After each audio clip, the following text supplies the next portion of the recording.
સ્વામિનારાયણ મંદિર મણિનગરમાં શ્રીજી સ્વયં મૂર્તિ જીવન પ્રાણ શ્રી અબજી બાપાશ્રીની 180મી પ્રાગટ્ય જયંતિ આદિ ઉત્સવોની પરમ ઉલ્લાસભેર ઉજવણી કરાઈ। સર્વોપરી શ્રી સ્વામિનારાયણ ભગવાનનું અપર સ્વરૂપ જીવન પ્રાણ શ્રી અબજી બાપા એટલે કારણ સત્સંગના જીવનદાતા શ્રી સ્વામિનારાયણ ભગવાનના ગુઢ સિદ્ધાંતોને જગત સમક્ષ સ્પષ્ટપણે કહેનારા અજોડ મૂર્તિ, આશ્રિત જનના તારણહાર, સર્વોપરી ઉપાસના સમજાવનારા શ્રીજી સ્વયં મૂર્તિ જીવન પ્રાણ શ્રી અબજી બાપા, પરમ પૂજ્ય આચાર્ય શ્રી જીતેન્દ્ર પ્રિય દાસજી સ્વામી શ્રી મહારાજના સાનિધ્યમાં પ્રબોધની એકાદશી શ્રીજી સ્વયં મૂર્તિ જીવન પ્રાણ શ્રી અબજી બાપા શ્રી અને 180મી પ્રાગટ્ય જયંતિ જીવન પ્રાણ શ્રી મુક્ત જીવન સ્વામી બાપાની 95મી દીક્ષા જયંતિ શ્રી સ્વામિનારાયણ ભગવાનની 224મી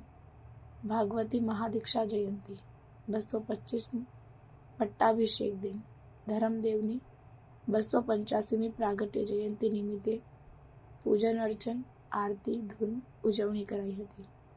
આમ કુલ 6 મહાન ઉત્સવની પરમ ઉલ્લાસભેર ઉજવણી કરવામાં આવી।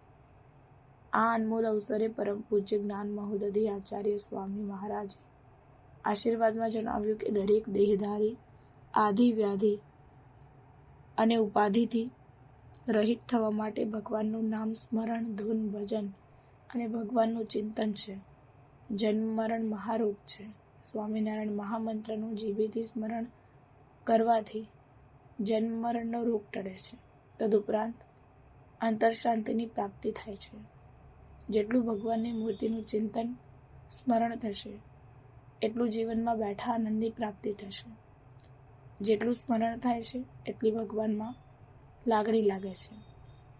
આ અનમોલ અવસરનો લહાવો દેશ વિદેશના હરિભક્તોએ પરમ ઉલ્લાસભેર લીધો હતો। મણિનગર શ્રી સ્વામિનારાયણ ગાદી સંસ્થાન શ્રી સ્વામિનારાયણ મંદિર મણિનગરમાં આજે શ્રીજી સ્વયંમૂર્તિ જીવન પ્રાણ શ્રી અબજી બાપાશ્રીની 180મી પ્રાગટ્ય જયંતિ શ્રી સ્વામિનારાયણ ગાદીના આચાર્ય જ્ઞાન મહોદધિ પરમ પૂજ્ય આચાર્ય શ્રી જીતેન્દ્રિય પ્રિયદાસજી સ્વામીજી મહારાજના પાવન સાનિધ્યમાં મોટી સંખ્યામાં પૂજનીય સંતો અને દેશ વિદેશના અનેક હરિભક્તોએ સાથે મળી અને 24 કલાકની અખંડ ધૂન કરી હતી। સાથે સાથે જીવન પ્રાણ શ્રી અબજી બાપાશ્રીનું જીવન કવન કીર્તન ભક્તિ દ્વારા પ્રસ્તુત કરવામાં આવ્યું હતું, જેનો લાભ અનેક હરિભક્તો અને ભાવિકોએ માણ્યો હતો। અસ્તુ, જય સ્વામિનારાયણ।